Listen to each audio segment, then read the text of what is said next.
So welcome, everyone.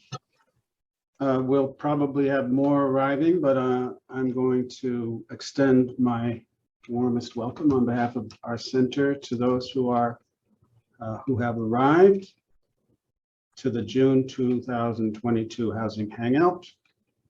I'm Bruce Rich. I'm the interim director of the Center for Housing and Community Studies, the host of this event. It's a wonderful turnout today for what I am confident will be a very important and engaging discussion about a topic which is at the center of our entire ongoing housing discourse.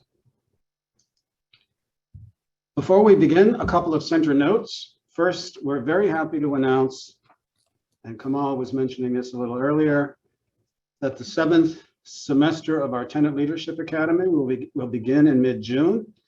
Each semester, we invite 10 renters from local apartment communities to attend 15 to 18 workshops over 6 Saturday mornings on topics ranging from know your rights, resource navigation, canvassing, organizing, visioning, history of housing, future of social housing, building coalitions, and more. A knowledgeable tenant is a responsible citizen and a huge resource for the entire community. Each attendee receives a total of $250 in incentive compensation if they attend all 6 sessions, and we pick up childcare and transportation if needed, and lunch, and even halfway decent coffee. I'm going to but that tends to be debated at every session, whether it is even halfway decent, but I'm saying it is. I'm going to put the flyer in the chat if I can.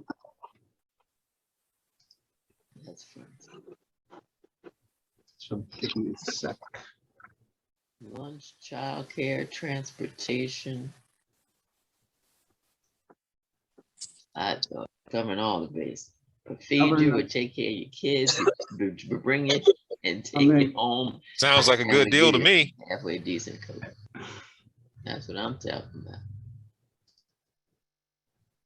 Good afternoon. This is Angela Howard calling. I have an appointment scheduled for Wednesday, June the 8th, from anywhere from 9 to 12. I need to reschedule that. Angela, I think you may be on the, may have the wrong number. Who were you trying to reach? Yeah. Second, our eviction mediation team is now at the county courthouse in Greensboro every Tuesday in partnership with housing lawyers from Legal Aid North Carolina for our weekly eviction intervention clinic. We make our presence known. We offer assistance to tenants facing eviction, helping them to connect to housing counseling, rental assistance, and other needed services. And we offer mediation services in cases where landlords are willing to work with us. This is part of a movement of eviction diversion, housing court, and similar programs being experimented with all over the country. It's the laboratory of democracy. Our objective, to prevent evictions at the last stage when it's still possible. And I'm going to put a flyer for the program in the chat. I hope those are coming through. Finally, we're making a change to the Housing Hangout schedule. In the past, we've convened once a month on the first Friday. For now, we're switching to once every 2 months. The next event, part 2 of our series on home ownership, will be August 5th at noon. Watch for more details about that. Now I'd like to introduce today's distinguished panelists. Sonia Joyner is Director of Home Ownership Programs at the North Carolina Housing Finance Agency. Sonia is a longtime expert on mortgage lending and underwriting, community-based home ownership programs, outreach, technical assistance throughout her 25 years of service to that agency. Bruce Mitchell is a senior research analyst at the National Community Reinvestment Coalition. Bruce is an urban geographer specializing in the application of quantitative methods to analyze patterns of inequity in American cities, and is the author of influential works on the legacy of redlining and the role played by the famous, what happened? Somebody just this. Yeah. Wow. Okay. That's a little share bomb we got. The author of, and Bruce Mitchell is the author of influential Jeremy. works on the legacy of redlining and the role Hi. played by. What can I do for you? Okay, let's just, Not a problem. so many technical issues so far already. And the author of influential works on legacy and the legacy of redlining and the role played by the famous homeowners loan corporation residential security maps of the 1930s. And I think we're probably going to see one of those today. Vanessa Perry is professor of marketing and professor of strategic management and public policy at the George Washington University School of Business and a fellow of the Housing Finance Policy Center at the Urban Institute. Her work focuses on consumers in housing and financial markets, marketplace discrimination, and public policy interventions. Doug Ryan is Vice President, Policy and Applied Research at Prosperity Now, an adjunct instructor at American University School of Public Affairs, a longtime public intellectual on affordable housing issues, and a longtime contributor to the independent community development and affordable housing journal, Shelter Force. Renee Willis is Senior Vice President for Racial Equity, Diversity, and Inclusion at the National Low Income Housing Coalition, where she works to ensure that NLIHC's commitment to racial equity, diversity, and inclusion is woven through its culture, politics, programs, and practices. And she has been a fellow with the Shriver Center's Racial Justice Institute. Renee has more than 20 years of experience in affordable housing.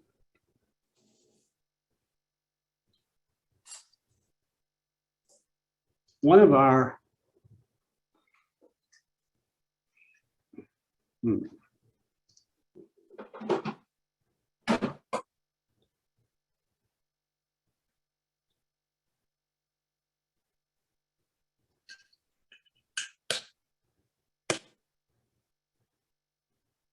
Okay.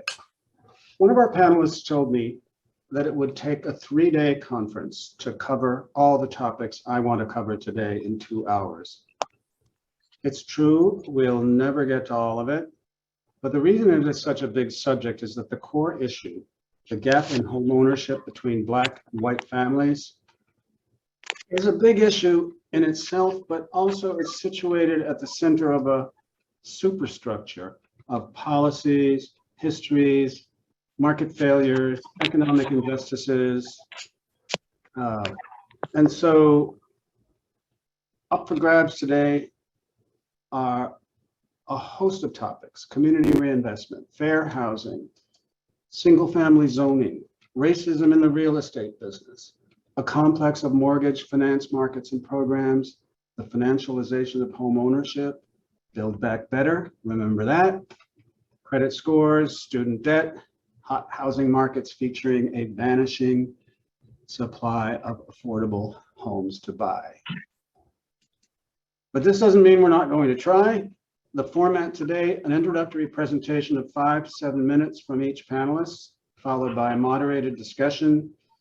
Feel free to put your questions into the chat at any point during the proceedings, and beginning at around 1:30, my colleague Kamal Sanjata will read them in the order they were placed. Sonia Joyner of the North Carolina Housing Finance Agency, would you start us off? We're going to have a PowerPoint. Let me get that up and running.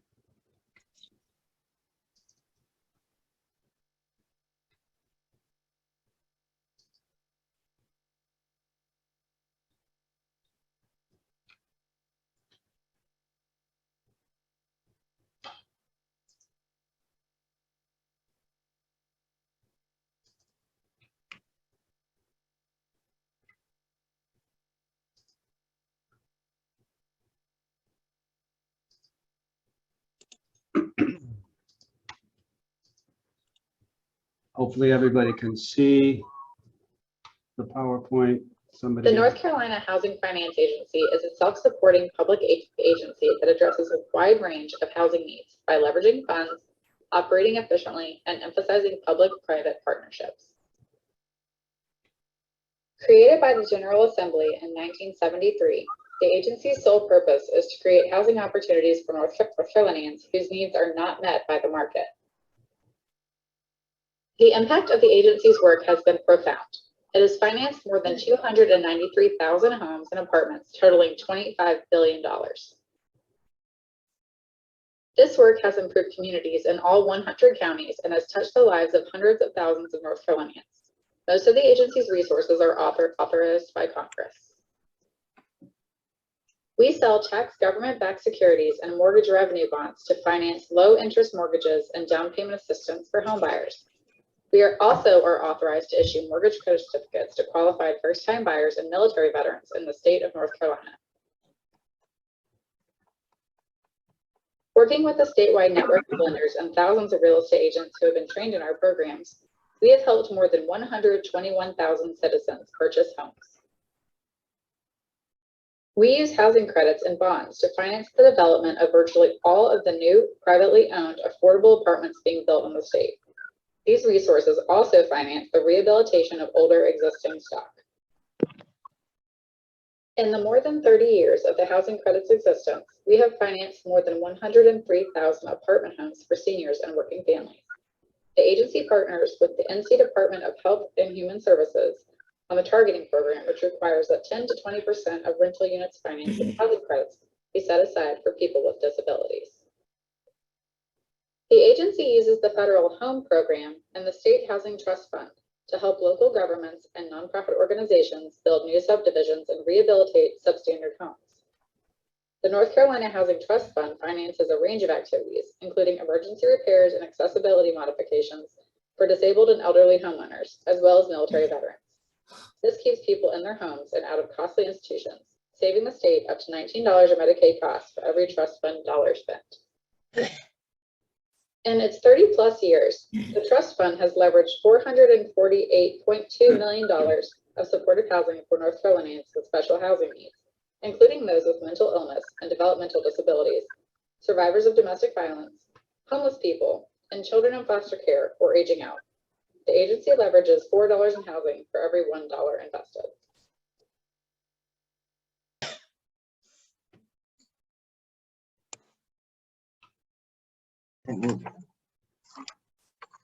Next slide.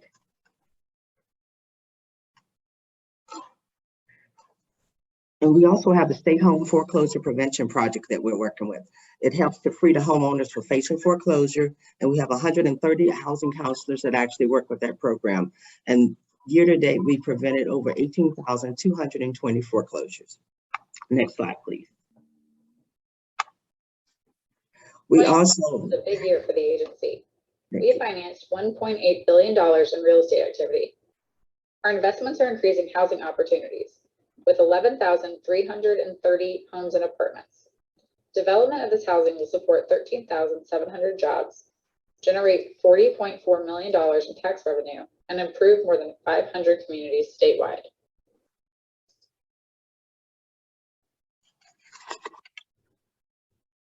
Our success depends on working with our many partners.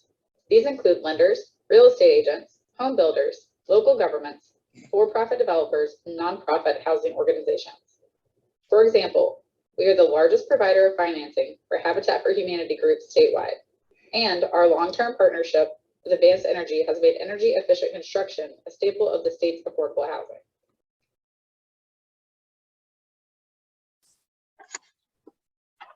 Together with our partners, we are helping to make North Carolina an even better place to call home.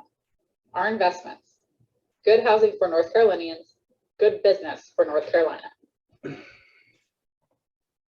And that's just a brief summary from a high level of actually what the agency does and what we produce from year to day. Thank you, Sonia. That seemed to have a mind of its own, that PowerPoint.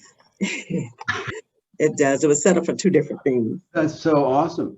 And awesome are the innovative and programs that we have here in North Carolina to support access to home ownership. Next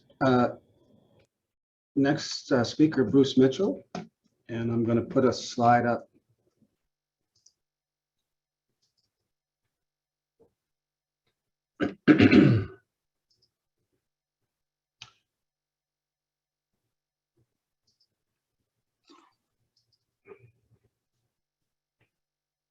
Great, thank you, Bruce. So first off, I want to thank everybody for inviting me to this presentation for the University of North Carolina, Greensboro. I work with National Community Reinvestment Coalition, and what that is, it's a coalition of over 600 community groups, municipalities, housing agencies that are focused on housing and economic advancement for low and moderate income Americans. Our efforts primarily center around what's called the Community Reinvestment Act, or CRA, which was enacted partially as a corrective to historic redlining. And redlining, it was one factor in creating the residential segregation that's present to this day. Other factors include restrictive covenants and deeds, land use regulations that favored single-family housing and low-density construction, steering in the market, and then we can't underestimate the impact of social pressure and violence in keeping communities segregated and imposing segregation. So all of these had a role in creating the segregated residential structure that we have to this day, part of which is because they were in place for decades. And they were also in place during a very formative period of urban areas in the United States. That was the post-war period during which there was a housing boom that saw considerable expansion of US suburban areas. This suburban expansion, it was largely underwritten by federal mortgages from the FHA and VA, plus it was partially subsidized by construction of the federal highway system, which facilitated commutes from suburbs to working areas in downtown. So this resulted in an intensification of segregation on grand scales. Redlining, it acted to cordon off areas to investment, while favoring what was in effect the subsidization of construction in large suburban tracts. And this was mainly available to white families. This housing was a vehicle for those families to store equity, increasing family wealth beyond what could be generated in Black neighborhoods. Redlining was a central factor in how urban environments were formed. It also plays a role in the racial wealth divide we have today. So today we have this situation in which 3/4 of the areas that were redlined are low to moderate income today, and 2/3 of them are minority neighborhoods. And that's what I mean by when I say there's a persisting structure of segregation that was put in place through this, both economic and racial. Additionally, poverty is nearly 14% higher in redlined areas, and there's also a wide range of health outcomes which are worse in redlined areas, with higher rates of asthma, diabetes, kidney disease, stroke, heart disease, high cholesterol, and with a life expectancy that's 3.5 years less on national average in redlined areas than it is in areas that were graded best 80 years ago. So all these are despite the fact that the median age in redlined areas is actually lower than in areas that were highly graded by the HULC 80 years ago. So the HULC and FHA maps and underwriting show us that the institutional logic of racism in the evaluation of risk was very operative in the housing market.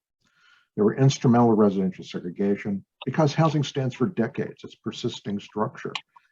In essence, these measures like restrictive covenants and redlining, they baked into the US urban environment structural segregation.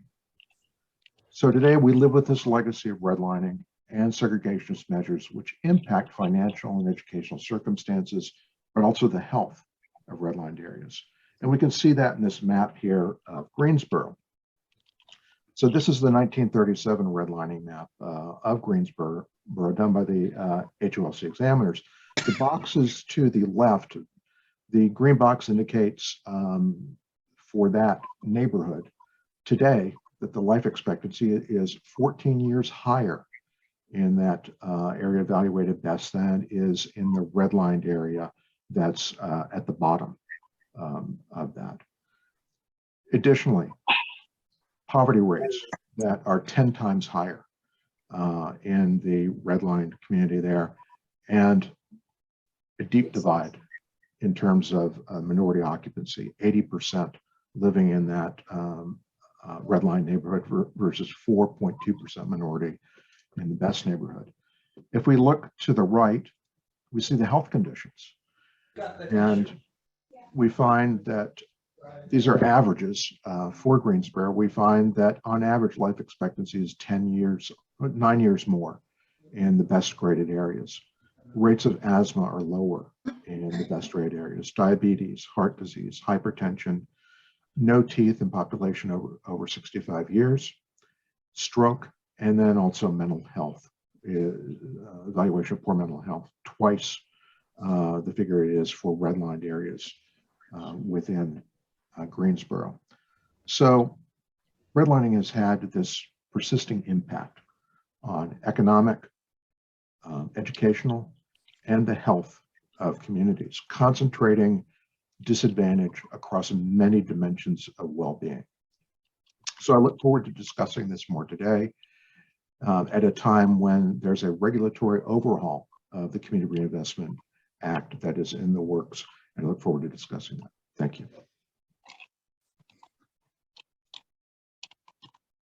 Thank you, Bruce. Who've looked at this topic have been familiar with this map and with the disparities, but even, I gotta say, some of the numbers that you've shown here took my breath away. They're extreme.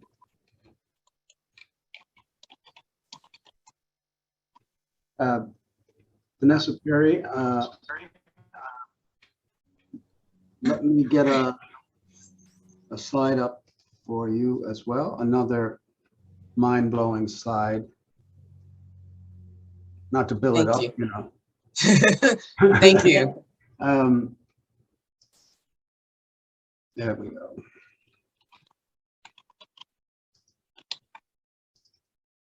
So thanks so much for inviting me. Thanks for the introduction.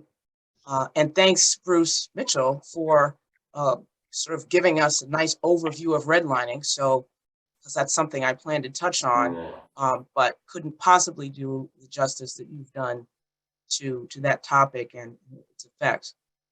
So yeah, I've spent the last 25 years studying these issues with respect to fair lending and access to home ownership. And while the media is touting how hot the housing market is these days, I remain concerned about opportunities to narrow the racial home ownership gap and opportunities for historically disadvantaged communities, despite lots of noteworthy collaborative efforts by regulators and industry participants to try to address these issues over the years. So the way to read this diagram is to focus on the elbows and the arrows. So as Bruce laid out for us, we start off with redlining and other forms of racism, but redlining is really, really easy to point to on the part of the Homeowners Loan Corporation and the Federal Housing Administration and their race-based prohibitions on lending in neighborhoods where there were considerable portions of Black residents. And Bruce also laid out how this affects Black neighborhoods today. So what I'm going to try to do is then sort of expand on that and talk a little bit more about these direct and indirect effects. So property values in neighborhoods where there are, where Black households reside, property values are lower. They suffer poor conditions of residence, fewer educational and employment opportunities, even exposure to extreme weather, infant mortality, access to healthcare. Bruce covered a lot of those and gave us some specific statistics on that.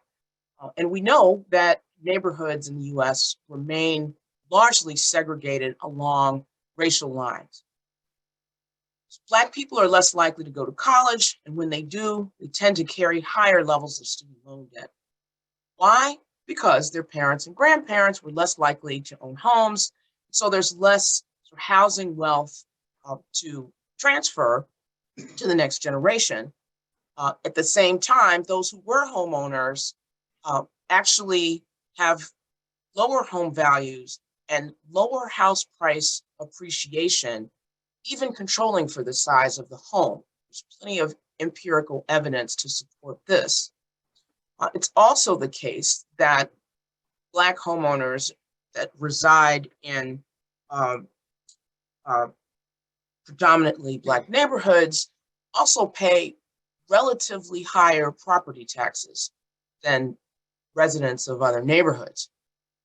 Black households were more likely to be targeted by predatory lenders during the subprime mortgage crisis, and so that stripped a great deal of equity that is yet to be recovered.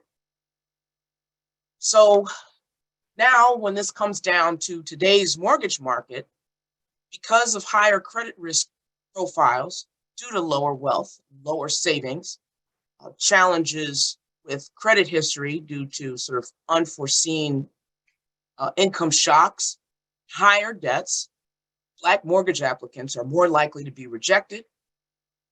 Black home buyers are more likely to take out FHA or VA loans, which actually are more expensive over the life of the loan, which also sort of detracts from the equity that they're able to accumulate. Black borrowers pay higher interest rates and are less likely to refinance into less costly mortgage products. At the same time, there are these significant barriers to mortgage credit access for Black and brown home buyers, largely due to the restrictive underwriting and risk-based pricing practices in the conventional mortgage market. So taken together, when you account for the limited supply issues of affordable housing, record increases in house prices, we have a 30 percentage point home ownership gap that has persisted since the passage of the 1968 Fair Housing Act.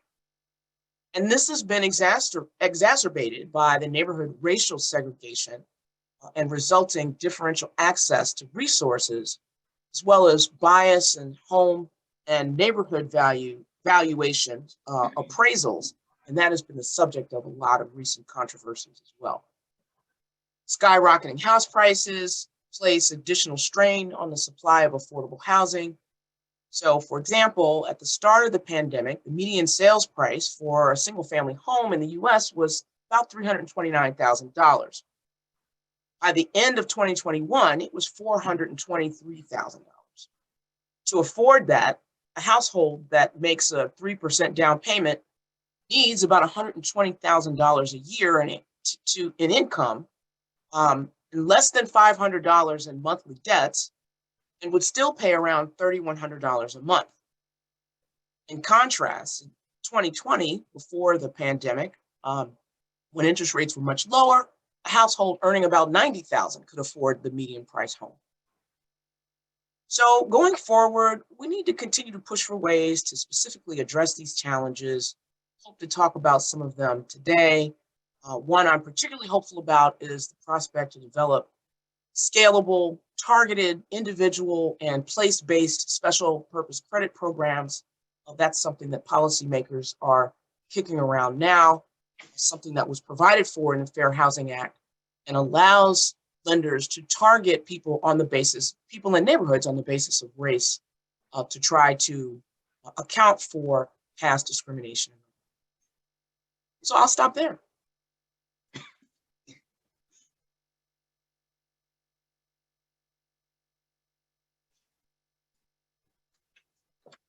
Thank you.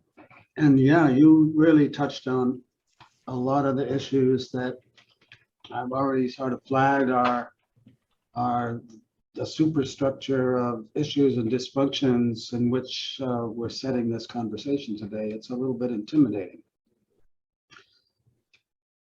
Doug Ryan, will you give your introduction? Sure, thank you. And I don't have a slide, so you're gonna have to look at me. So Bruce, I'll help you drive your numbers to single digits. So that's good. More conversation. But seriously, I want to start with some of the earlier presentations. Just make me think about some of the reasons how we got here and where we are and why we are still talking about this 54 years after the Fair Housing Act and more than a century after the first single family zoning was put in place in the country, in the United States, and 90 years after redlining and other rules were put in place to discourage, fully achieve the American dream as it is known as in home ownership. So a couple things I want to start with. So Bruce's map of Greensboro and redlining reminded me of where I grew up, which is not in the South. I grew up in Stamford, Connecticut, which is a small city in Connecticut, but one of the second largest city in Connecticut as it is now. But I have also looked at the redlined maps of Stamford where I grew up, okay? The neighborhoods that I grew up in Stamford were not redlined because they were developed after the 1930s, but they were a result and directly impacted by the redlining of the older parts of the city where, in fact, my father grew up. That has had a legacy on the rest of the city's development, the city's educational system, the city's distribution of wealth and amenities, but also the legacy remains today. I don't go back to Stamford as much as I used to because both my parents have passed away, but when I do, before the pandemic, you could still see the legacy of the redlining of Stamford, Connecticut, a northern progressive liberal city, by all accounts, it is, and that they've done a lot of really good things in many ways. Still, you could still see in the west side of Stamford, parts of the South End are still impacted directly by the legacy of our policies from 90 years ago. So that's kind of a really good, just an example personally, and I could still see it, even though Stamford is economically healthy, it's the economic engine for the state of Connecticut. It's built more housing and multifamily housing than just any other community in the state, and that's really a positive thing. But that's part of the challenges that we're up against, because it is so embedded into communities across the country that is, even in places that would like to get their arms around it, it is really hard to do so. And where I live today in Montgomery County, Maryland, outside of Washington, D.C., we are having that debate again about the role of single family housing and zoning in communities that are very wealthy, very privileged, very amenity rich, opportunities, good education, access to transit, access to the DC area, all that kind of stuff. And I am benefiting from that. But we are having this conversation again in a very progressive community, the community that in fact had the first inclusionary zoning law in the United States, and we should be proud of that. But I should just note that in 2020, we only produced 240 units under that law in a county of 1 million people. So there's that. We have to do a lot more. But again, we're having this conversation in the place that I have lived and worked for decades at this point. Unfortunately, we are still embedded in the mindset of what is mine, and what policies will directly impact my well-being and my wealth and that of my kids. So we talked about this, and Bruce, I apologize if this was before everybody else got on, but we were talking about and actually one of the other speakers mentioned the extraordinary price increases that are at once building people's wealth, those people who have homes, but that is at the exclusion of others. And just a note, I think many of you, I'm sure on the call, saw the data from the FHFA earlier this week, some parts of the United States saw 30% year to year over the last 12 months increase in home prices. When you start building that into people's DNA, there's an expectation of that's what they're going to get. And anything that challenges that kind of superstructure is a threat to their well-being. A 10% return is no longer good enough annually, which is just absolutely mind-boggling. So again, we're in this mindset that we have to get out of, but we've been unable to get out of for more than a century. So that's kind of the framing of where we are. But what we do at Prosperity Now, if you're not aware of it, we're a 40-year-old plus organization that's based in Washington, D.C. We're a nonprofit. We work on wealth and asset building strategies with an emphasis on people and communities of color. And homeownership and housing affordability are one part of that, along with taxes, children's savings, entrepreneurship, and other strategies that we think can make wealth better and more democratic. So again, that's kind of where we're coming from. So I want to talk about a couple other things before I close and we move to the next speaker. Then what I'm really looking forward to is the questions. So there's some really good things that we can do. We have some opportunities. And Vanessa mentioned special purpose credit programs, which are really been around, as she noted, 5 decades plus. In many ways, they've been authorized under federal law. But only recently did the CFPB put out rules to kind of facilitate their ability to enter the marketplace.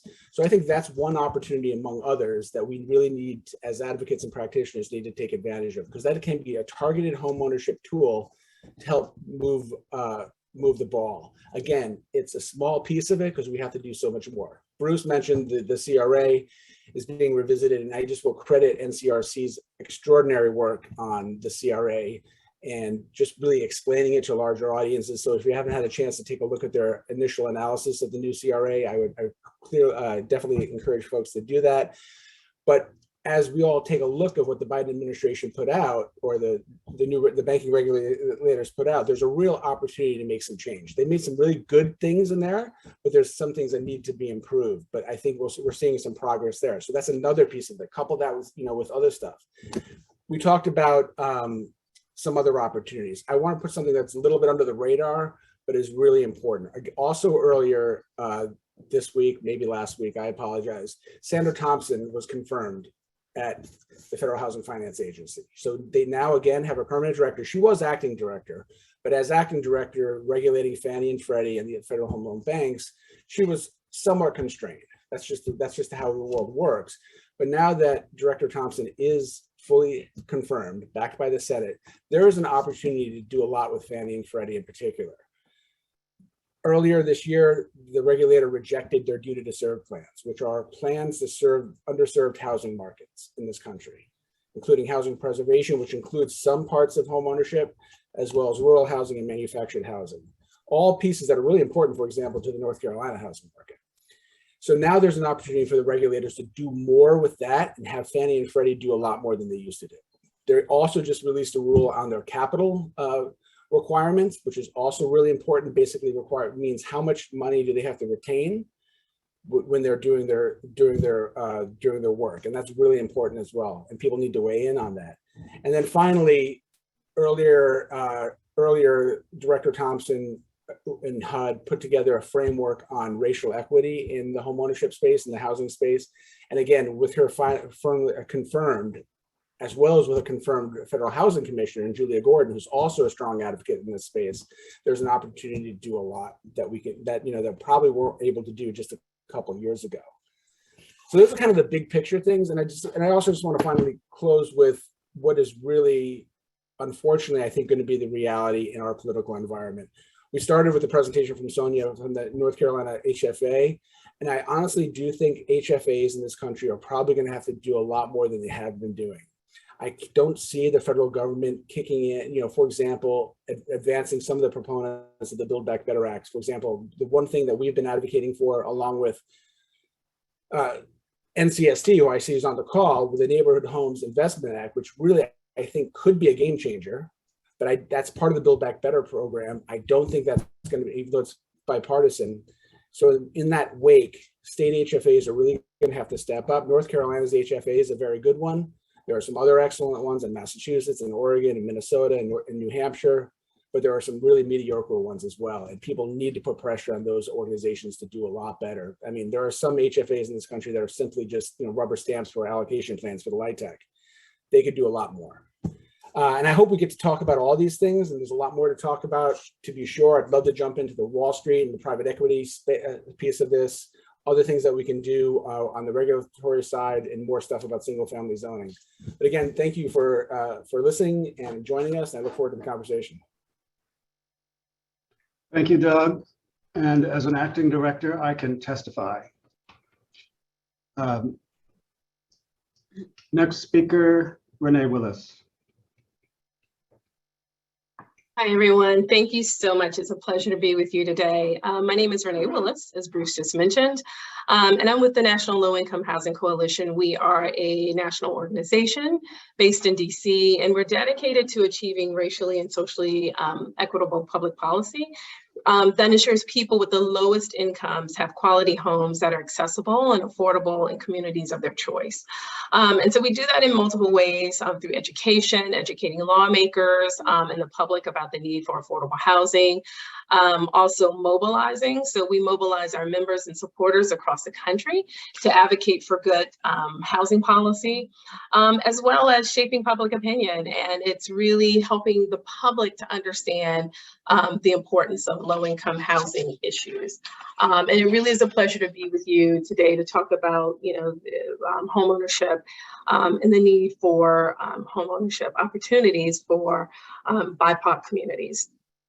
But I do want to shift the focus just a little bit, and just again, because we are a national organization that focuses on rental housing, just want to talk just briefly about that, and really, just sharing that in our country, we have a shortage of 7 million homes affordable and available to renters with extremely low incomes. And so those with incomes below the federal poverty limit, or 30%, or less of area median income. So that's kind of who we're talking about here. And so, fewer than 4 affordable and available rental homes exist for every 10 extremely low income renter households. And not a single state has enough affordable homes to meet the demand. For nearly 8 million households with extremely low incomes, housing consumes at least half of their limited monthly budget. So affordable homes are really just out of reach for those households. They were out of reach before the pandemic, and they're even more inaccessible now. And the rents really have climbed by close to 12% nationally, and as much as 40% in some cities. And as a result, many of the lowest income people are just one financial shock away from falling behind on their rent and being evicted, and in the worst case, facing homelessness. And as we talked about, today, it's really, the legacy of the policies and discrimination and racism that we're talking about, because skin color predetermines a person's eligibility for affordable housing, for housing loans, for other financial assistance. And minority groups, particularly Black and Indigenous communities, really disproportionately experience homelessness. And the majority of these are families and families with children. And those who experience, the stress of housing discrimination, displacement, or homelessness endure related issues, including food insecurity, lack of health care, inaccessibility of health care, and transportation, and much, much more. And so we recognize, that homeownership is one of the most important pathways to building wealth and establishing strong communities. So the Black and white home ownership gap that exists explains why the overall racial wealth gap between Black and white families is large and is growing. And so if you, just kind of taking a look at the numbers, according to, I think it was the 2016 survey of consumer finances. So if you looked at the median net worth for white households, it was, I believe, $171,000, which was about 10 times greater than that of Black households. And so we're talking about, for Black households, a median of about $17,000, a little bit over $17,000. That's a huge gap. And the gap has increased in recent years. And so the racial wealth gap really should be recognized as the consequence of really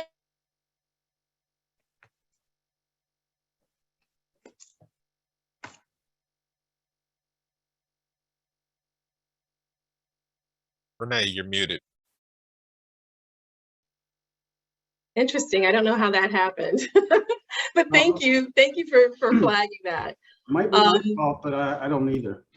We're not going to place blame at all. It's a Friday, so we're so excited about that. So no blame placed.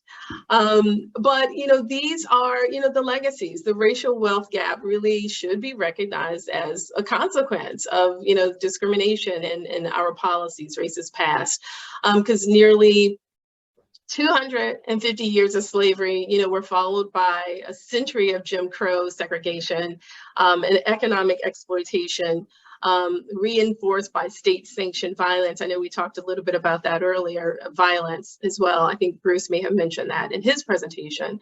And then, later, Black people were excluded from public programs to encourage home ownership at higher education. But then when we look at, when all people have accessible homes, it really is where accessible and affordable homes, I should say, in diverse and inclusive communities, we all benefit. We all benefit. Our economy benefits. And research shows that housing influences outcomes across many sectors. And so that's, those are the things that we really want people to understand. We all benefit from this. And so, in looking at some of the systemic barriers to quality, accessible, and affordable homes, you even look at the data, because there's like I think 1 in 4 African-American families and 1 in 6 Hispanic families live in neighborhoods of concentrated poverty, compared to, only 1 in, I think, 13 white families. So housing is the pathway to economic mobility and opportunity. Yet for, so many people in this country, the path, it's a pathway that's full of roadblocks. And so that's, I think in essence, that's the issue. It's the structural racism that is dangerously insidious. And thank you, Doug, for sharing that story with us about your childhood and growing up, and just kind of mapping and just putting a story behind redlining and what that looks like. But, in terms of structural racism, it really dominates our public policies, our government institutions, our, societal cultures, and it permeates inequities for all people of color. And we're seeing the legacy of federally supported, policies like redlining and Jim Crow even today. So I look forward to the conversation and, sharing some of, hopefully, some solutions to some of these issues. Thank you. I'm going to mute all, and from now on, any speaker, please unmute yourself.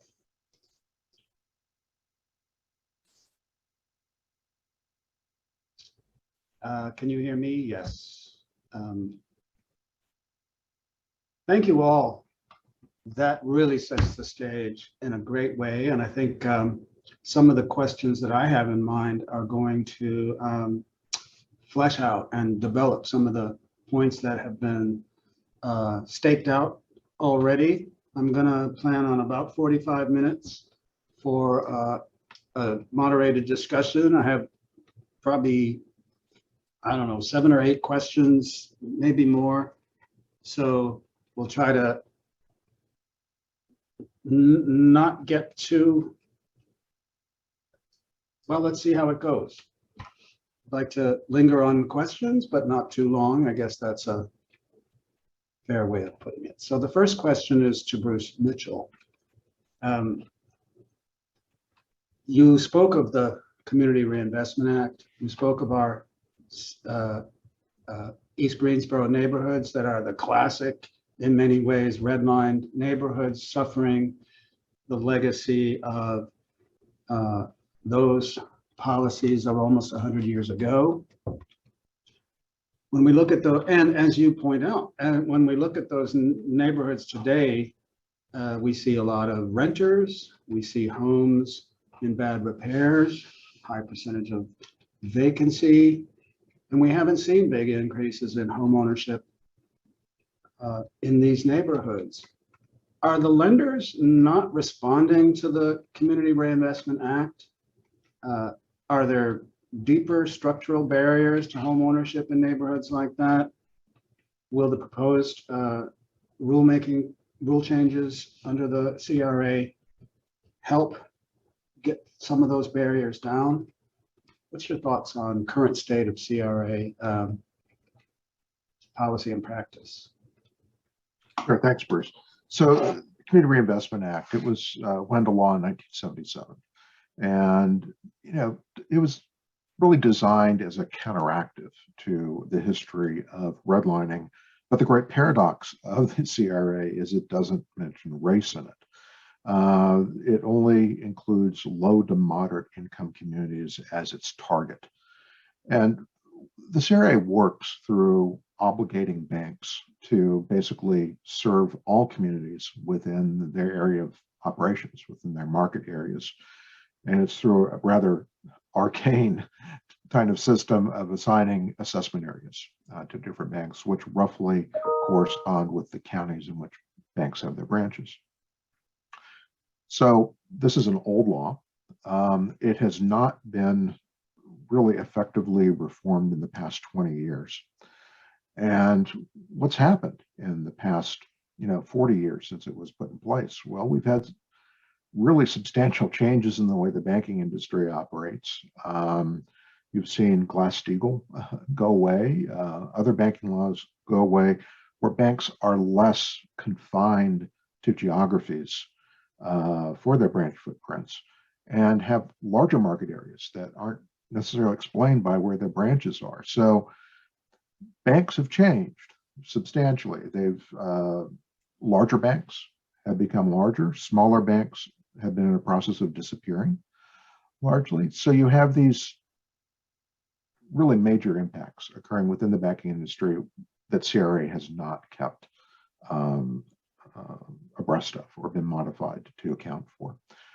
CRA basically, it acts through three different mechanisms, one of which is mortgage lending. It does a mortgage lending exam assessment to see whether LMI communities are being proportionally, getting their share of loans. Same thing with small business lending.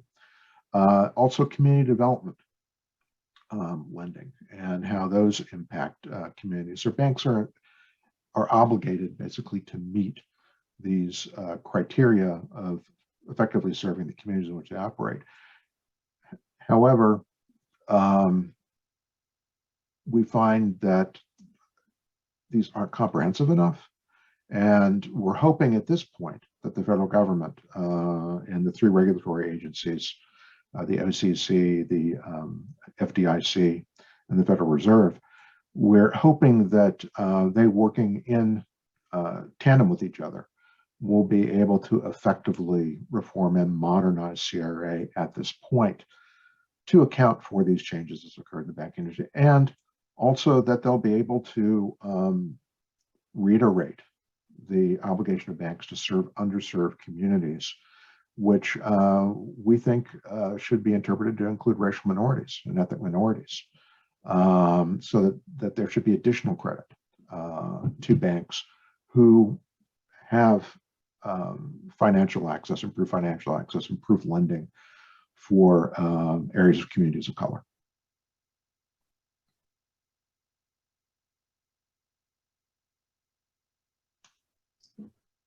Thank you. And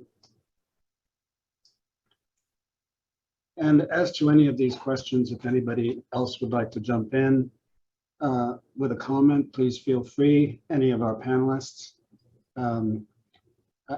I have a next question. This is directed to Professor Perry.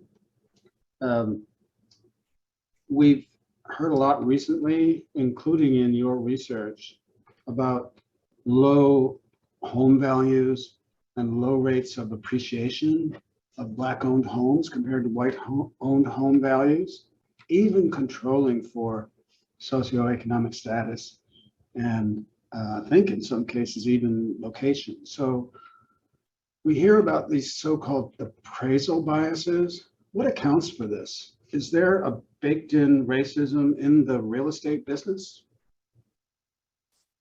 So I think the short answer is yes, and the long answer is yes. So, what sort of taken together, what I think all the speakers have sort of touched on is the legacy of redlining and discrimination in housing and in mortgage markets. And so what we're seeing in the home valuation system are some of these same effects. So I think the simplest thing, and there have been a number of studies, I realize I live in DC, so we kind of live and breathe this kind of public policy stuff that most people don't care to hear the details of. But everyone is talking about appraisal bias.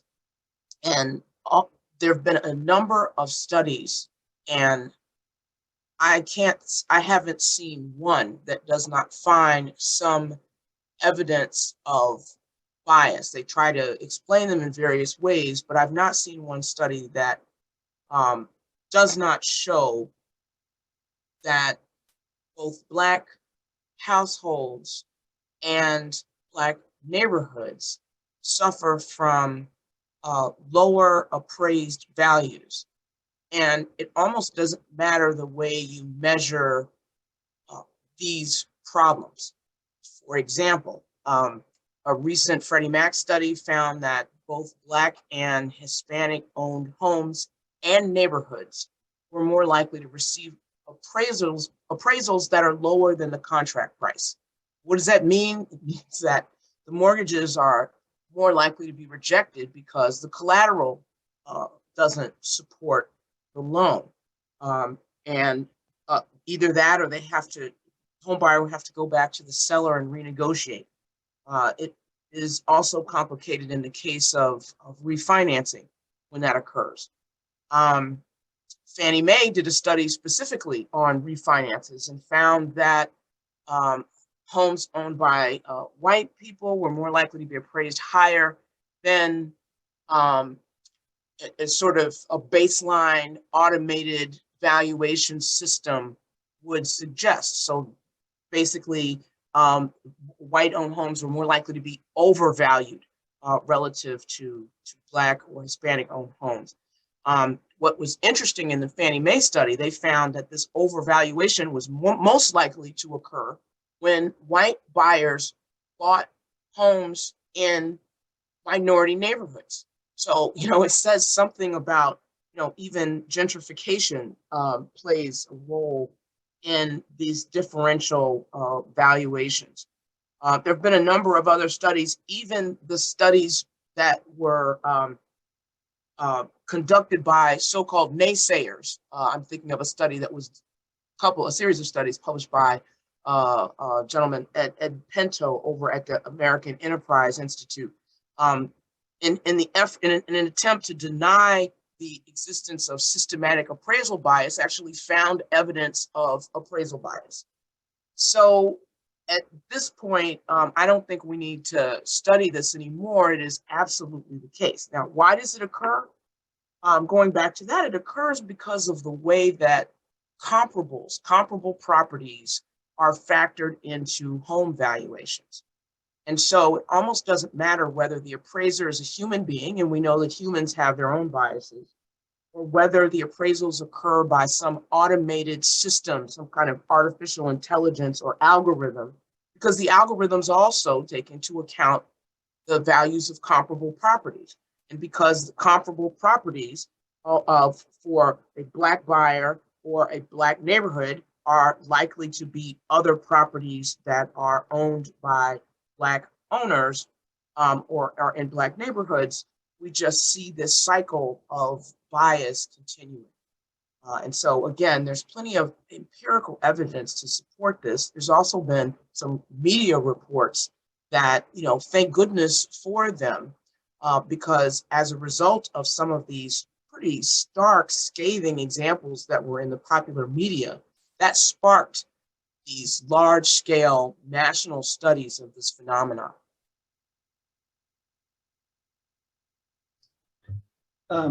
It's been, I don't know if it's been studied, but some commentators have said the real estate business is predominantly white, and that some efforts to build diversity within the real estate broker and appraiser and all those supplemental businesses could help. Do you think? I mean, diversity always helps. In almost any arena, I think there's some debate, but the proportion of certified appraisers that are Black is somewhere between 3 and 9%. And so 3% falls, below the proportion in the population. And so in the appraisal industry, we know that's an issue. What's interesting about real estate agents and brokers and realtors is that, I don't know the year, and someone else might be able to tell us, but for some time, that was, being a realtor was segregated such that Black real estate agents established their own organization, their own association, the National Association of Real Estate Brokers, still very, very vibrant, active, large trade association that very much mirrors the National Association of Realtors. In fact, most of the members of NAREB are also realtors, and that is members of the National Association of Realtors. But the presence of these two organizations and the fact that there was a need for there to be a predominantly Black, there's also Hispanic real estate professionals organization as well, underscores the lack of diversity in the industry. At least it does to me. Thank you. And Bruce, I would like to add on to what Vanessa was saying. I personally have experienced racism as it relates to an appraisal in probably the last 5 or 6 years. Whereas I was working with a lender, and you got your lenders, you got your appraisers, and you got your realtors, they all working together. And that's happened with the bubble that we had in 2008 as well. And having been a loan originator and an underwriter, I've always experienced the racism pieces of it in the different banks that I've worked with or mortgage industries. And with that being said, they were trying, the sales price was one thing, and the appraiser came back with the appraised value as the sales price. Well, the realtor said, no, it should be this. So they wanted to increase the appraised value 20,000 more than what the sales contract was. And again, it's because of partially the CRA pieces of it. The CRA pieces of it, at one point in time, the lenders and bankers used to be in the community. They used to always try to get those affordable housing pieces. They'll try to work with those. Now they're in packages. I've talked with about 3 banks in the last 6 months where they're coming into the state of North Carolina. They're not interested. Their CRA is a package. They want to go and sponsor a big, if you will, conference instead of going out into the community and see what they can do to build houses.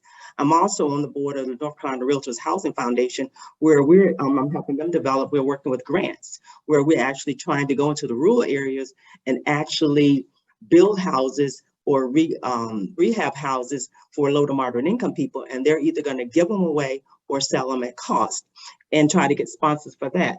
The lenders are not interested in that. They want to give out $200,000 or $300,000 to sponsor a golf tournament, if you will, or a conference, if you will, versus to going out into the community. So the CRA has changed, and has changed a lot. And I believe we can change the industry about speaking up and do what we and advocate for those individuals that are out there. And I find that most of the disparities are in the rural communities, where your Black and brown people are out there and they don't have access to broadband, those type things, because people like to do social media now. So they don't have access to knowing what's available and what's out there to meet their needs. So there are a lot of different avenues that impact CRA, redlining, those type things that I see on a regular basis from where I'm sitting. And it's basically in North Carolina. I can't speak for other states and what they do. And as you can tell, I'm very, very passionate about this. So I'm gonna try to bring it down a little bit because that's just, sometimes you wonder why are you where you are. And I've found that I'm there to be an advocate for the low to moderate income people and the Black and brown people, the socially disadvantaged folks, because I see it and it's disheartening.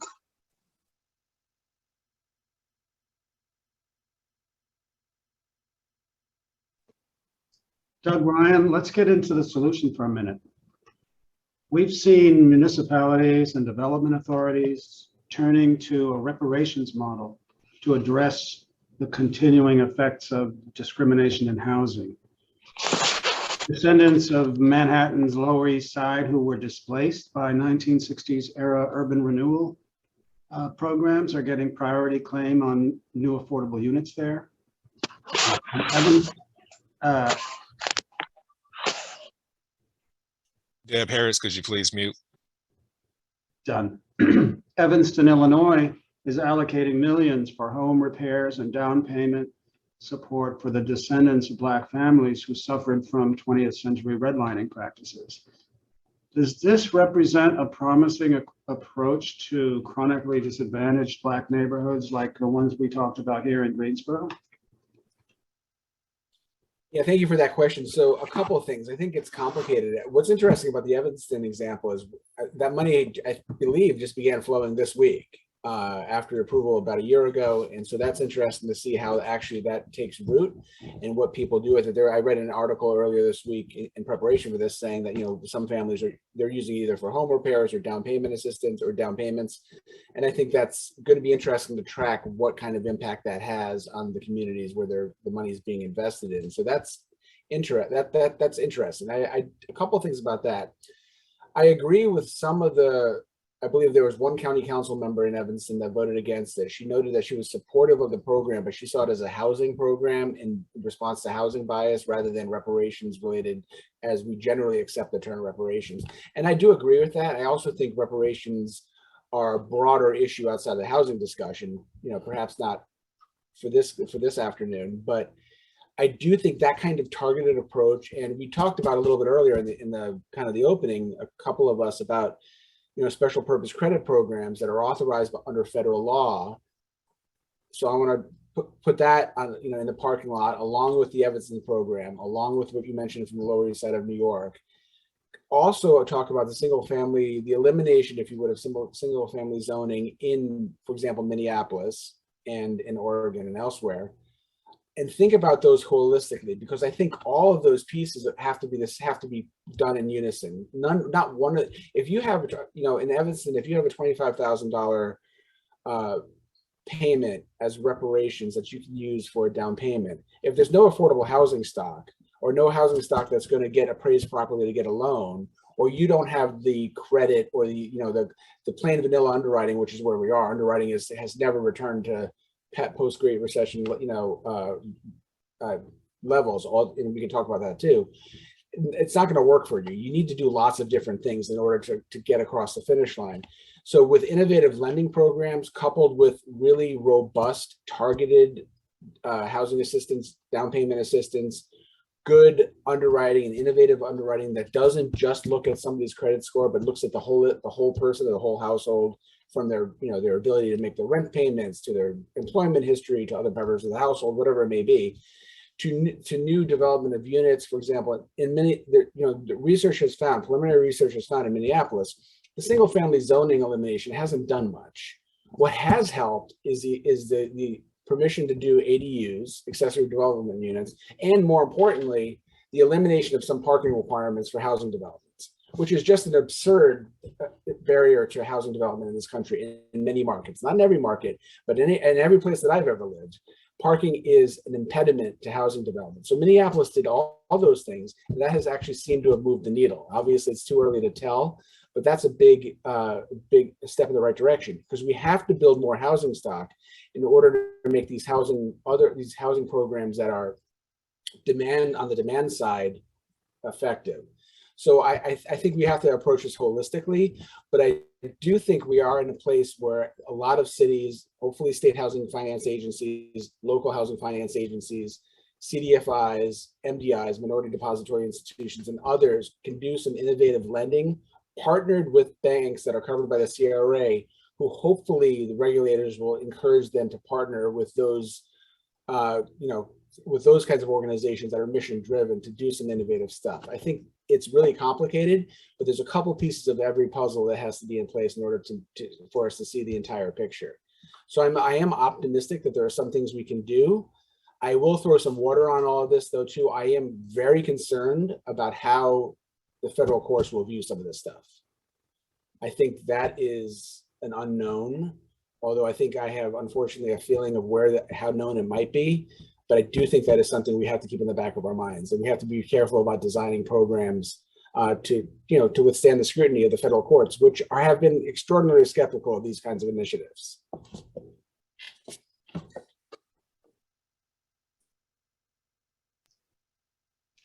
Are you talking about the federal court scrutiny of a program like Evanston? What would be, Yeah, I mean, what's the claim? I don't know yet. Of course, I could put the caveat that I'm not a lawyer, nor do I play one on Zoom, but I can say that the city has they have gathered resources and donations to prepare for legal challenges. They expected this to happen, and these things take some time. But I'm really talking more broadly about the skepticism of the federal courts over recent years about any sort of initiative. I mean, affirmative action in college and university admissions. That's, for an example, not in the same sector, but that's kind of some of the same arguments. And I think we're going to see some of that, into the housing programs that some of us think can be effective.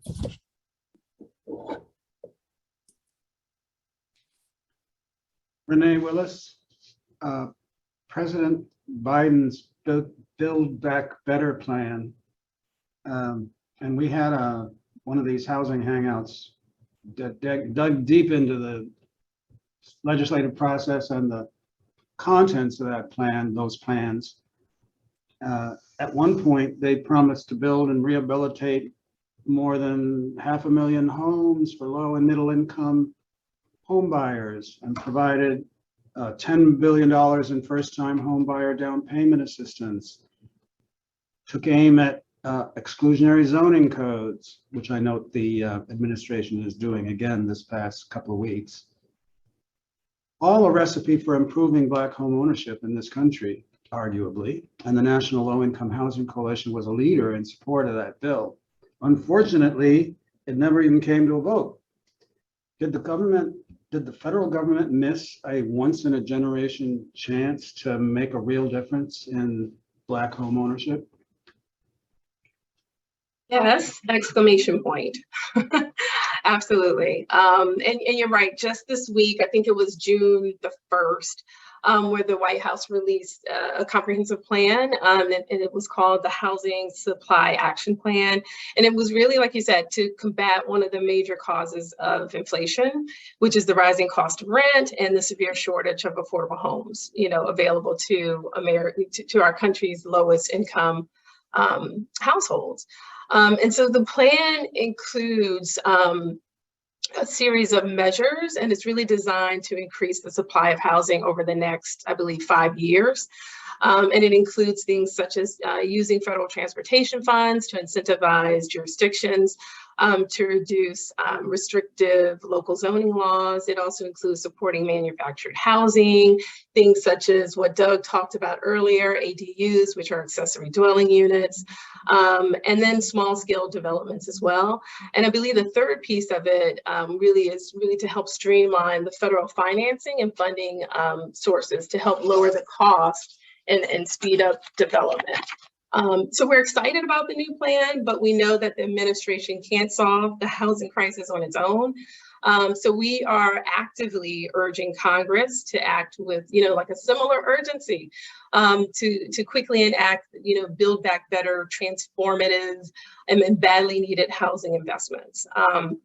Because we really do believe that only through like a combination of administrative action and robust federal funding can, our country truly resolve the affordable housing crisis.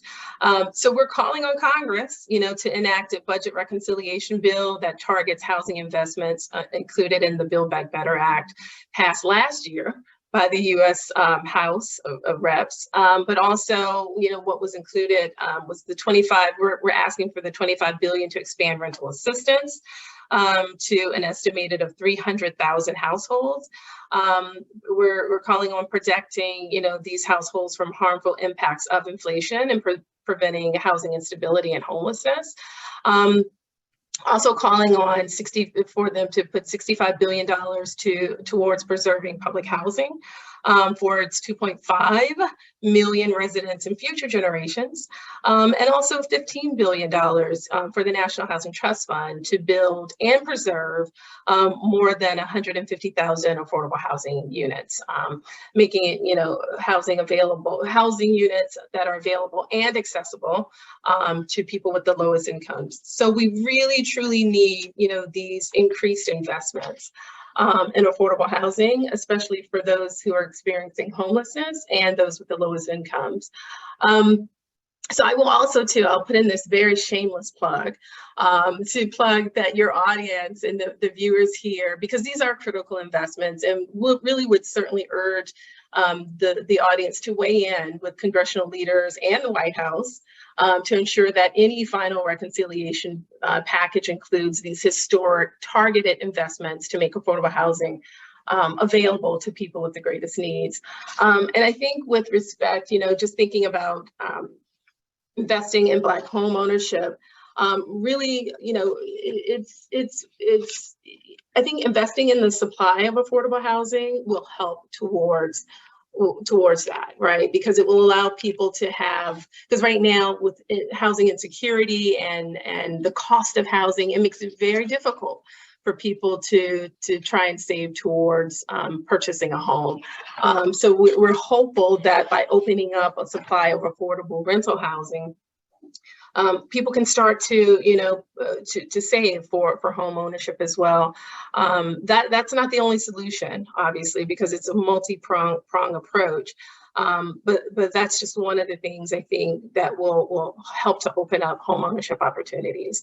But also to just, hopeful with respect to, the federal government centering racial equity, at least the Biden administration, centering racial equity in their work, and really just putting in place the infrastructure, because that's what's going to be needed at the federal, state, and local levels. But, the federal government hopefully taking the lead in that, but putting in place the infrastructure to tackle racial inequity or racial inequality, I think is something we're hopeful for and watchful for. But those are the things I think that will certainly help in opening up Black home ownership opportunities. Thank you. Sonia Joyner, we've talked about supply. It's come up in a lot of these different contexts that however we may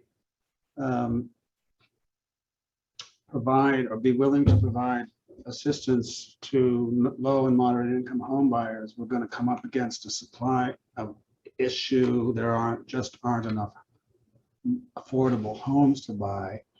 Meanwhile, Wall Street companies are buying up tens of thousands of affordable homes that do exist and converting them to rentals. Your hometown paper, I think in Raleigh, had recently an absolutely stunning, deeply researched article showing how they do it here in North Carolina, with companies targeting micro neighborhoods, offering cash to owners thousands above the asking price. Does this tsunami of financial home buying threaten to undo whatever progress we've made in promoting home ownership? Absolutely. Unfortunately, it does. And what is happening is we're seeing a influx of of selling of homes where we provided down payment assistance to home buyers that are low to moderate income people. And I'm getting phone calls daily across the state of North Carolina where the local governments and municipalities have actually had some funding sources that we use as well to help these home buyers to get into the home. And investors are calling to sell the home. So they're thinking they're getting $10,000. This is one that was most recently, the one is getting $10,000, and the housing counselor and the municipality was calling saying they're getting $10,000, but where are they going to live? Because it's not enough to actually go and rent for more than 6 months, but also they can't buy a house based on what they're paying. So I think it's unfortunate that that's all that is happening. And it's more in the metropolitan areas than it is in the rural areas.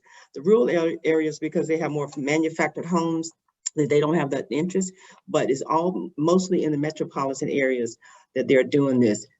Like I said, I get probably 15 to 20 calls a week from individuals, not just individuals, but in municipalities and the housing counselors saying, what can I do?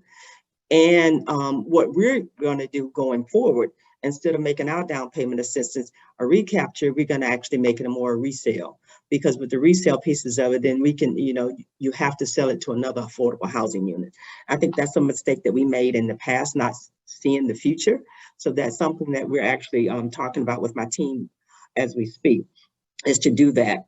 And with that being said, so some of the down payment assistance that we use for those home buyers, a little more income home buyers, is $40,000 up to 25% of sales price to get into those homes. But see, that money is not even moving now because of the sales price of the homes, and the individuals who actually use those monies could, I think 1 year ago, is now trying to sell their home to get the cash, so it's an education piece that we have to actually reach out to our low to moderate income folks who actually have those homes to keep on to it. And I've even been talking with individuals, with seniors, they're afraid that they can't pay their taxes. Well, what most people don't know is there are a lot of municipalities that will actually not allow taxes to actually release them from paying taxes for seniors that most people don't know about. And so I'll be trying to educate them on that. There's a tax break that's for seniors you qualify for, and you have to ask your municipality how that works. So those who can't pay taxes, those investors are going in and saying, hey, your taxes are $2,000. I know you're on Social Security. We can buy your home and we're going to give you $5,000. What is $5,000 going to do? So we're seeing it all the time, but we're just trying to figure out a way to change. We can't change the past, but what we can do is look forward to the future. Instead of using recapture for our down payment assistance program, we're going to more do resale. That's so interesting, because limits on the imposition of upside restrictions is a theme that we see in a lot of different contexts, in community land trusts, for example, mechanisms that simply prevent upfront the financialization, the financial buyer, and require that the home be remain affordable. Land trusts are good, and we've also been in conversations with Town of Cary, Town of Apex, City of Durham, and those in they're trying to figure out how to keep the house affordable, which is unique because that hasn't been in the past. So I'm excited to have those conversations with folks. They want to keep the houses affordable, and they're just trying to partner with the agency, figuring out what can we do to make sure that these developers coming in can actually make sure that the houses stay affordable. But again, we're looking at instead of recapture what we've done in the past, we're going to look at resale, because they can sell the home and pay us back and still be homeless. I want to try to sneak in one or possibly two more questions. These can be directed to the panel as a whole. Anybody want to jump in? I want to go back for a second to credit scores, because they were, I think Professor Perry alluded to it. It's part of this superstructure. Credit scores, a real obstacle to home ownership, even for a buyer who may have the money for a down payment. So predatory credit card marketers, payday cash advances, student loans for profits, old-fashioned predatory mortgage lending burden Black families disproportionately. Are low rates of Black home ownership just the end result of a financial industrial complex designed to extract fees, balloon debt levels, and wreck credit scores?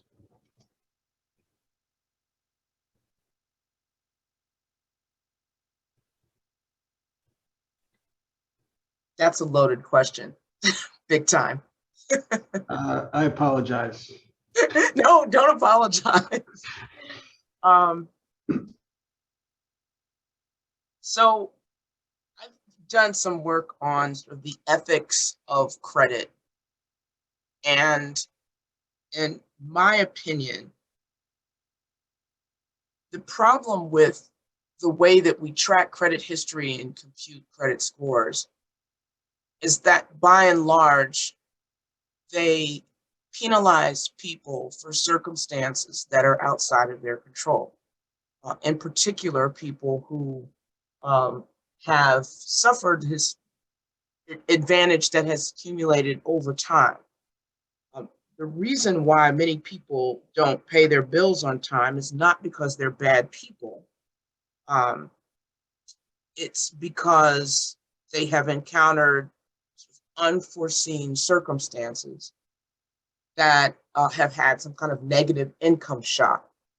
And we know that people of color earn less than their similarly situated white counterparts. So for the same jobs, more likely to be suffer unemployment, less likely to have health insurance and retirement savings, more likely because of the health insurance issue to have to deal with unplanned medical expenses.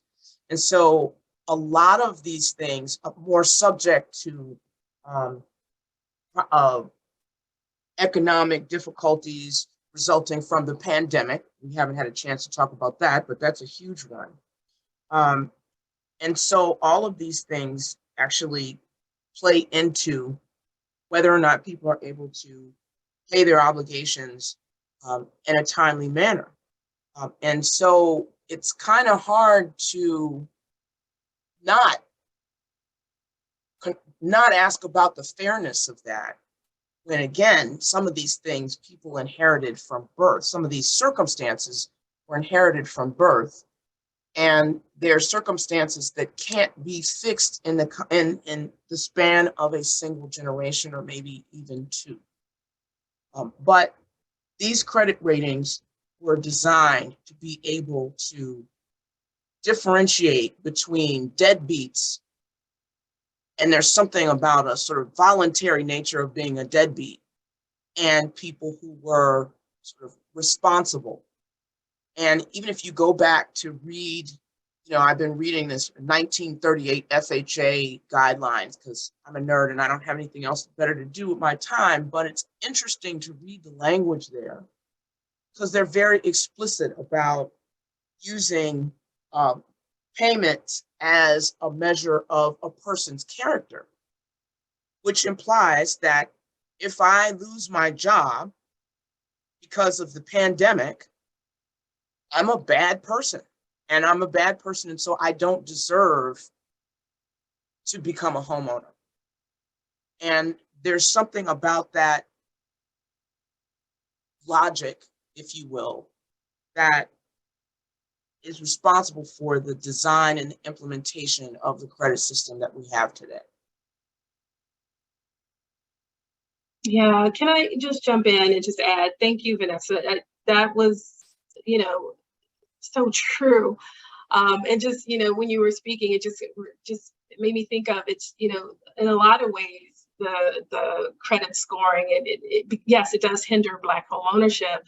And it's just like yet another tool or expression of systemic racism.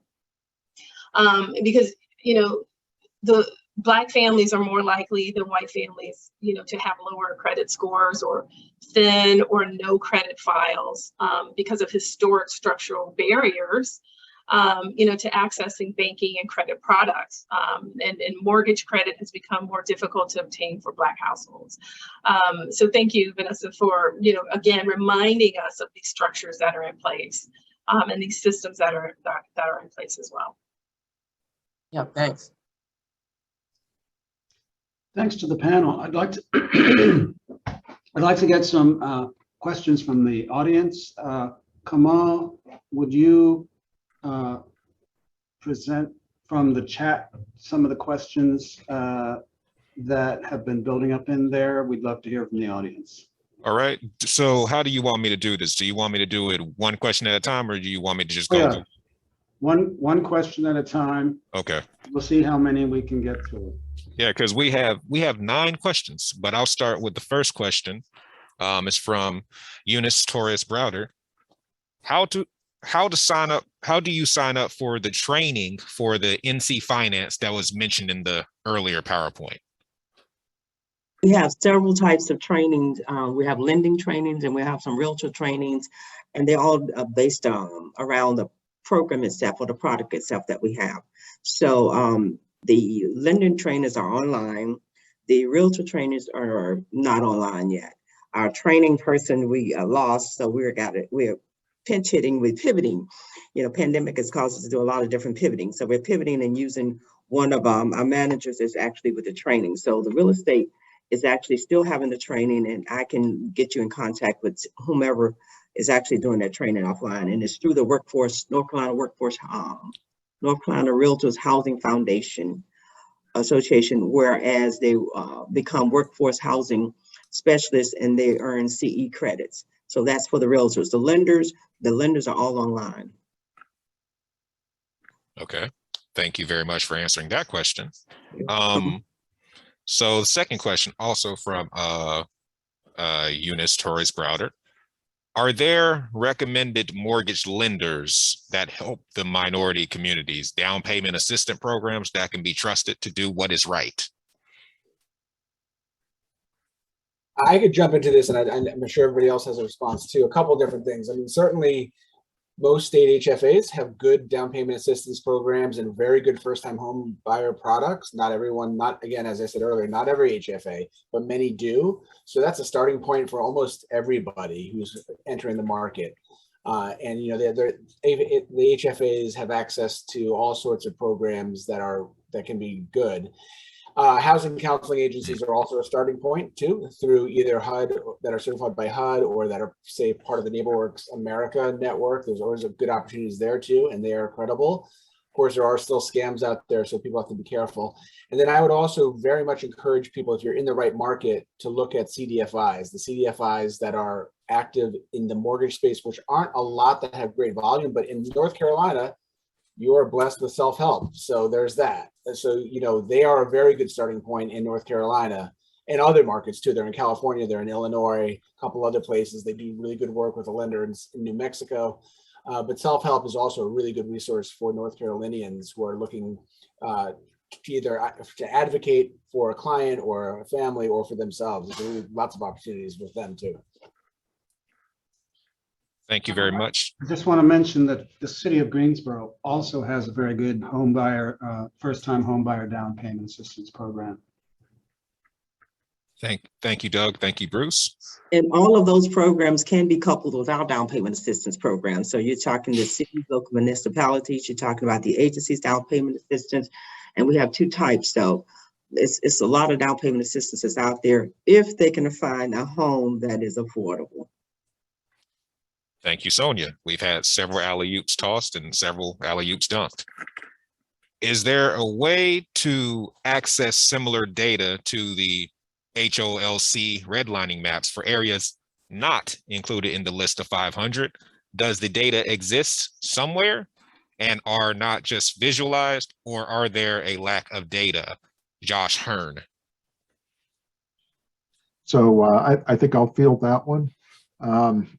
The HOLC maps, we have about 140 of these that exist to this day.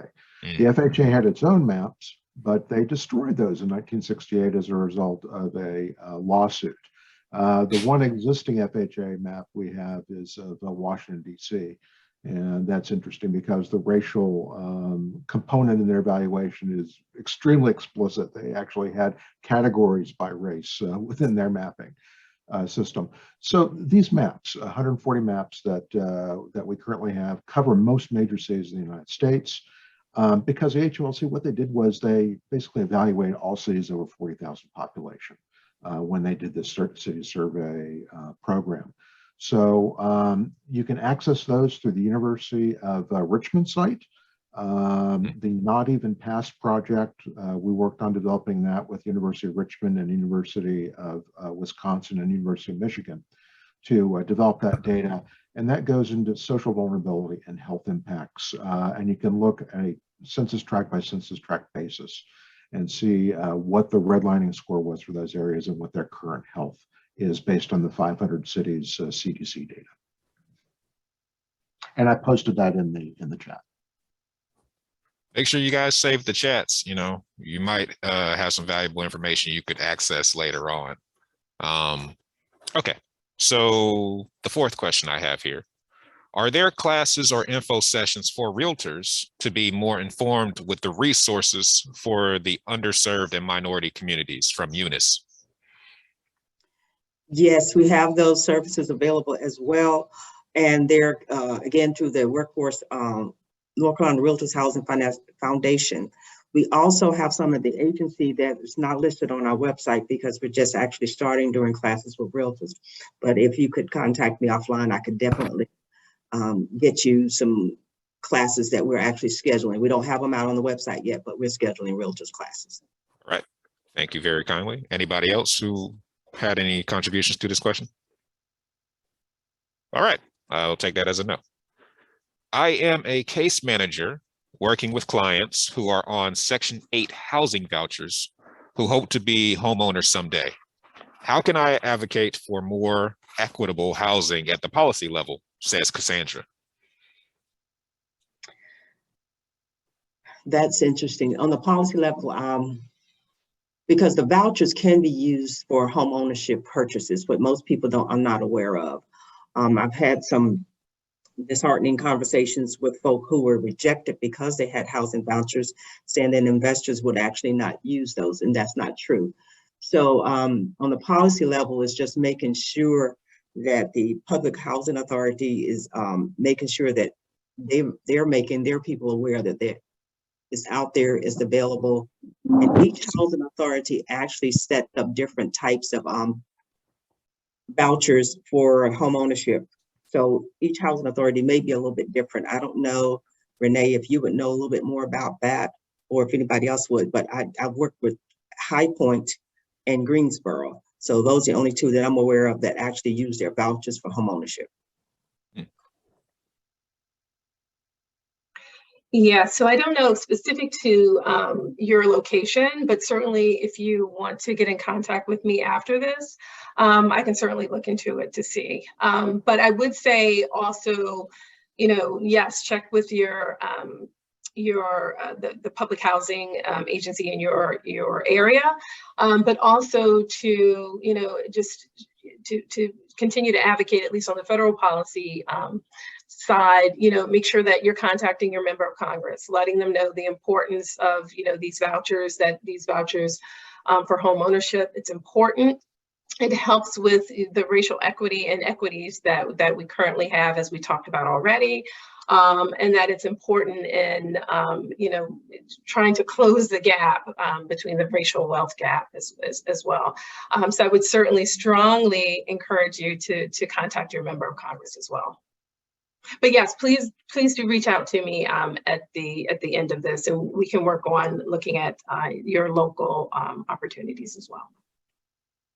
I want to mention in connection with that, if I'm not mistaken, included in the recent flurry of rulemaking from the Biden administration is an initiative on source of income discrimination. That is true. And it's always been a source of income discrimination piece of it. So again, if you don't have anybody as a loan officer in the back room when underwriting and advocating for those individuals, they don't know. The back end knows, but you have to advocate that out. And I can attest to several of those that I had to fight for clients for, and I had to go back and pull files, said you did this for this, you didn't do this for that. So it's always been there, it's still there, still a stigma. It depends on, again, the loan officers that you use. And I provided two for North Carolina that I knew that would treat people fairly and do things and advocating for African Americans. So there are two that came to the top of my head. And that's sad that there's only two in the state of North Carolina that you can think of. Fair enough, fair enough. All right, question number 6. In the spirit of creating home ownership units, expiring LIHTC developments should convert to ownership opportunities if a conversion is appropriate. What incentives would be needed, writes Patricia G. Duarte. Mary made a very What was that? important comment that Okay. could not agree with more. We need a habitat cat. Fair enough, fair And I enough. think we found our best candidate. Oh, I would love it, but To ease anxiety and. So we have a question, a comment from the questioner. but it's just people move fast. They're carrying stuff. I sent a message to Katie. Mhm. They said that she needed a home. Yeah. So I sent a It's a message. to sidebar Katie. conversation. She needs Oh, to be muted. okay, okay. I could say real quick in response to that. I mean, I think it's a challenge because you have a couple competing interests there, and I mean that in kind of a practical sense.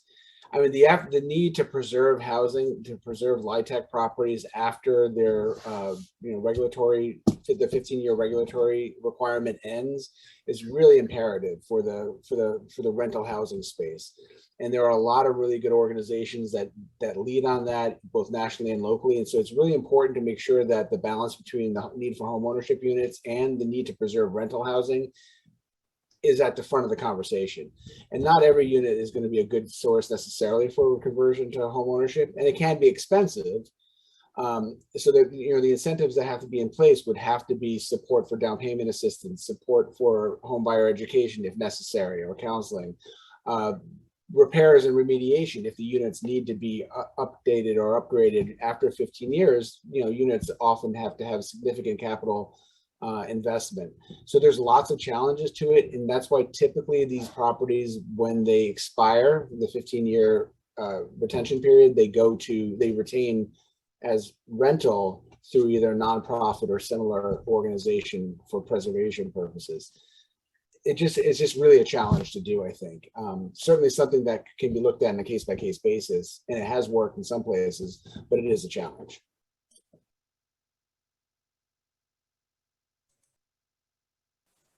Yeah, I wanted to add on to what Doug just said. Can you hear me?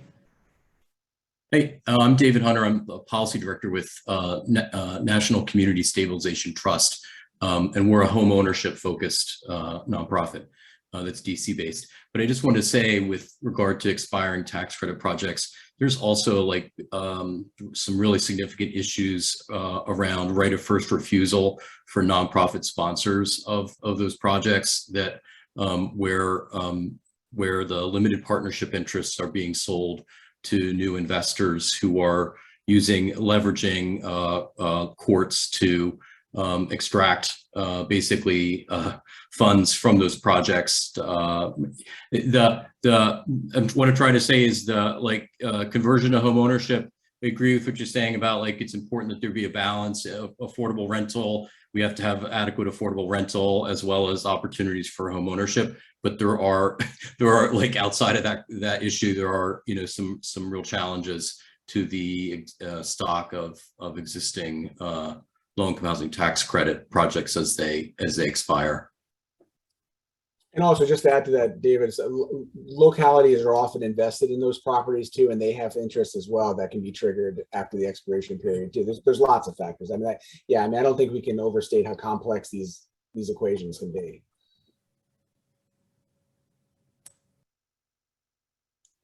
Okay. So here's a question that I have for President Willis.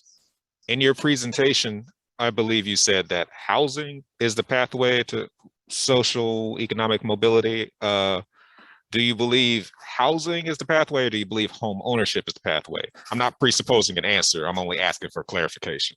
Yeah, absolutely. Thank you for that question. I think honestly, it's both, because by having affordable housing, right now, people are suffering with housing insecurity, and that they're struggling to meet the basic needs, to make rent, to pay for medicines, to pay for food, and all of those basic needs.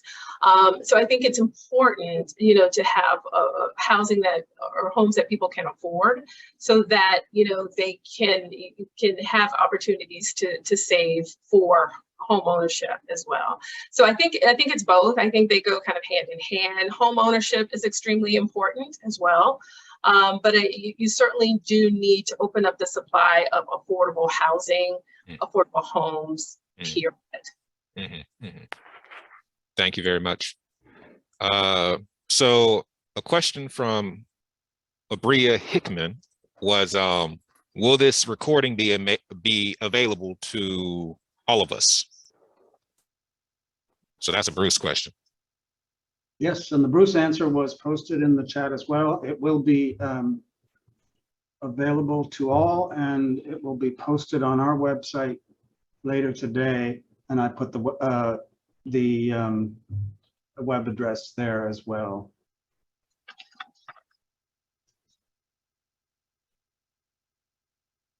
Thank you very much. Okay.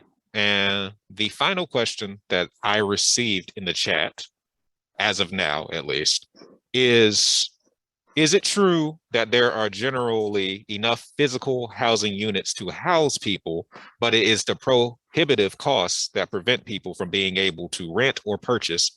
Or does that answer differ in different parts of the country? And that's from Cassandra.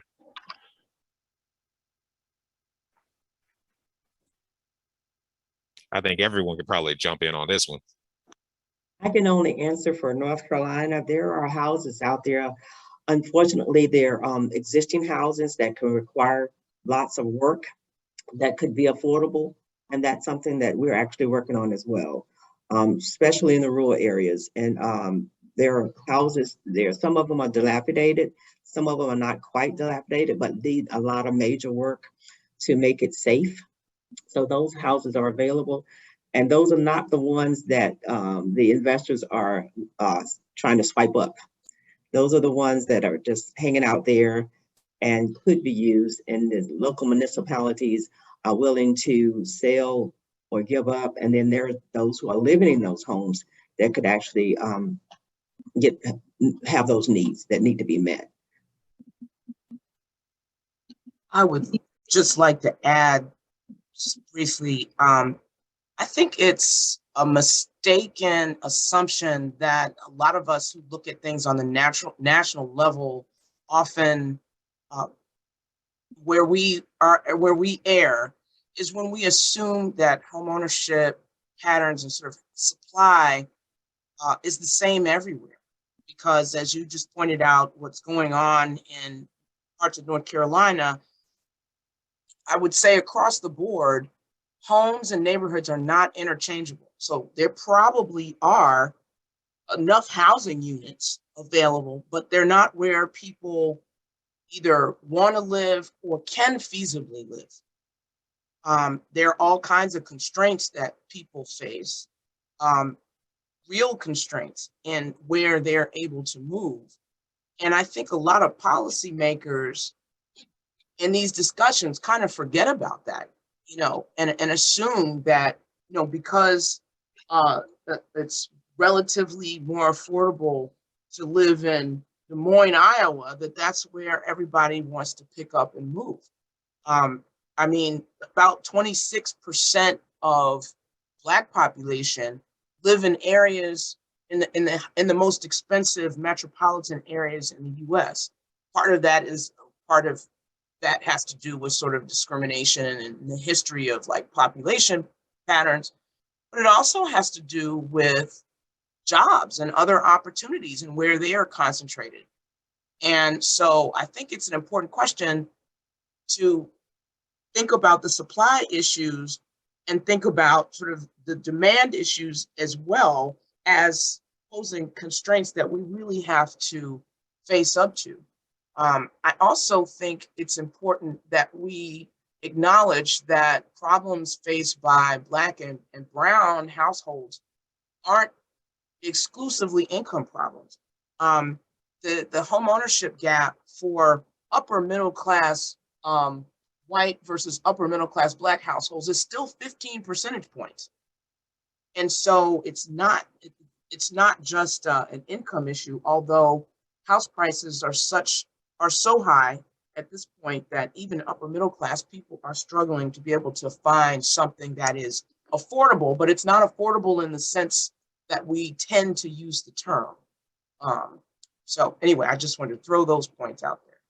And if I could add real quick to that, just it's absolutely right. You have to look at market by market, but in a lot of markets, and many markets, we are not developing enough housing, period, but we're also in particular not building units large enough for families. We're not building 2s and 3s and God forbid 4-bedroom units for families, certainly not in the rental side in the marketplace. You know, on a per square foot basis, it's often more profitable for a developer to do a 1-bedroom unit. We are also overbuilding senior housing that is targeted for the affluent, you know, the kind of the boomer and generation. And that's going to be a problem. Actually, that's going to be a crisis in the future as the next generation, Generation X, is actually too small to support all that affluent senior housing. And, you know, and often zoning and other rules, you know, encourage that type of housing over family-based housing, and neighborhood opposition is often against family and affordable housing versus, and they're okay with senior housing in some cases because of, you know, the perceived population and all that kind of stuff. So it is market by market, but, you know, it's a common factor that in places where people want to live and where there are opportunities for people to get access to education, amenities, good jobs and things like that, we clearly do not have enough housing to meet the demand and frankly meet the job market that we want to support. That makes a lot of sense for the economy. And would it be wrong to say, leaving aside regional variations, that we have systems in place, single family zoning, of course, and incentives to developers to develop expensive and luxury housing, that broadly speaking, we do have a shortage of housing, literally a shortage of the number of units of housing we need, and that's partly because we're doing a lot to suppress the development of housing units. Yeah, real quick, I want other people to jump in, but as I mentioned earlier, when getting rid of the parking requirement, many multifamily developments can really lower the costs and increase the density and the volume of units in the same piece of real estate. There are so many other things that we can do to reduce barriers to development that we are unwilling to do because there's a vested interest to do that. And when you have more parking requirements and other things like that, you're going to raise the cost and invariably raise the cost of the developer and then raise the cost to the person who wants to live there. And that is going to exclude populations that need housing. So time check, it's 1:56. I think we've very well filled up the 2 hours time slot that we had allocated for this event. I gotta say, we covered a lot of ground that I was worried at the beginning we couldn't do.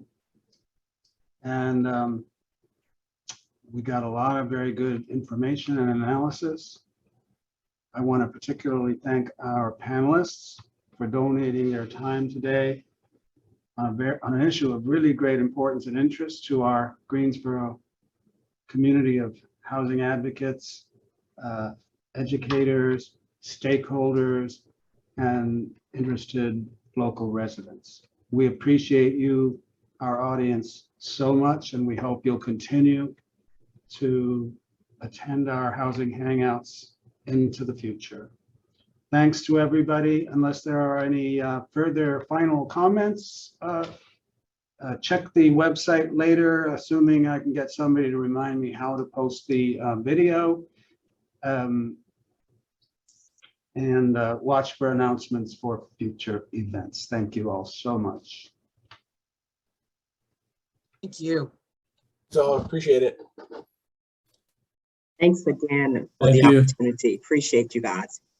Thanks. Great panels, by the way. Great panel. Great panel.